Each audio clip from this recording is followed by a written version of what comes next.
তোমার মতো অনেক মানুষকে দুনিয়া ধোঁকা দিয়ে লালন পালন করছে, এরপরে যখন সময় হয়েছে দুনিয়া লাথি দিয়া বিদায় করে দিছে। না না, তোমাকেও কিন্তু একদিন বিদায় করে দিবে। তুমি কবরে যা আফসোস করবা আর বলবা রব্বানা আখিরনা ইলা আজালিন করিব।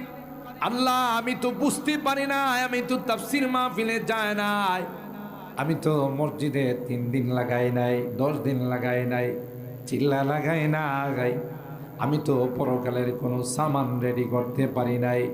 আল্লাহ, খালি হাত আমি দুনিয়া থেকে আসলাম, আমার জান্নাতের কোনো সামান নাই, আমার পরকালের কোনো সামান নাই, আমাকে আবার দুনিয়াতে পাঠাবো।